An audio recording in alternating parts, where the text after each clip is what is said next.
தேர்தல் வியூகம் வகுப்பதில் king maker. மாற்று கட்சிக்கு மாஸ்டர் மைண்ட்.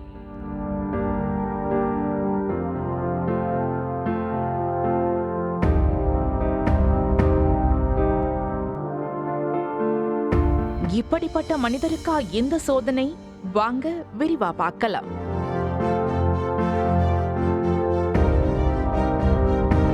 பீகார் மாநிலத்தில் உள்ள ரோஹ்தாஸ் மாவட்டத்தில் 1977 பிறந்தவர் தான் பிரசாந்த் கிஷோர்.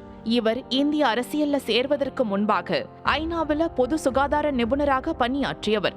அதுக்கப்புறம் தொடர்ந்து இவர் பாஜக, காங்கிரஸ், ஆம் ஆத்மி, YSR காங்கிரஸ், திரிணாமுல் காங்கிரஸ், திமுகன்னு பல கட்சிகளுக்கு தேர்தல் வெற்றி வியூகம் வகுத்து கொடுத்திருக்காரு.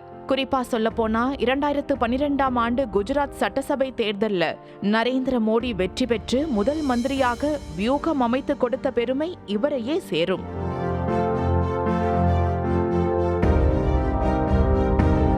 ஏன் தமிழ்நாட்டில் 2021ஆம் ஆண்டு திமுக ஆட்சி அமைவதற்கு இவரோட தேர்தல் வியூகம்தான் காரணம். அதன் பின் ஜன்சுராஜ் என்ற இயக்கத்தை இவர் தொடங்கியிருக்காரு. இந்த இயக்கம் 2022ஆம் ஆண்டு அரசியல் கட்சியாக உருவெடுத்துச்சு. தன்னோட கட்சியை வளர்ப்பதற்காக சொந்தமாக வியூகம் வகுத்த இவர் பீகார்ல உள்ள 38 மாவட்டங்கள்ல சுமார் 4000 கிலோமீட்டர் பாத யாத்திரை மேற்கொண்டாரு. இதுல இவர் சென்ற இடமெல்லாம் மக்களோட ஆதரவு இவருக்கு நல்லாவே கிடைச்சிருக்கு.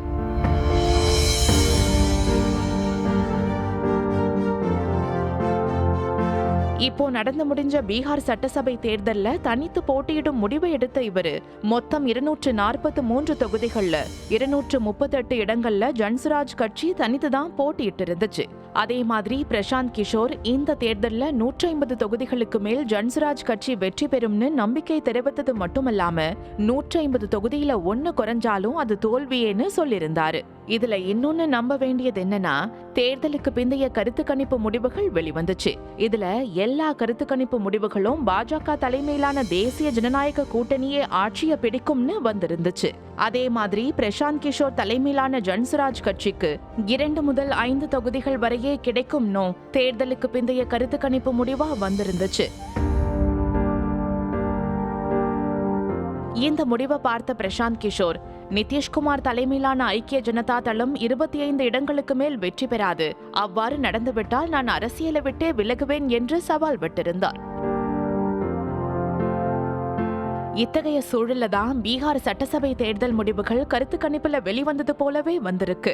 இதனால போட்டியிட்ட 238 தொகுதிகளையும் வாஷ் அவுட் ஆன பிரசாந்த் கிஷோர் இனிமே அரசியல்ல தொடர்வாரா இல்ல அவர் கூறியது போல அரசியலை விட்டே போவாரா என்பதை பொறுத்திருந்துதான் பார்க்கணும். ஆனா இந்த முடிவை பார்த்த நெட்டிசன்கள் மாற்று கட்சிக்கு மாஸ்டர் மைண்டான இவருக்கே இப்படியான்னு பேசிட்டு வராங்கிறது குறிப்பிடத்தக்கது. செய்திகளை உடனுக்குடனும் துல்லியமாகவும் தெரிந்து கொள்ள சப்ஸ்கிரைப் பண்ணுங்க.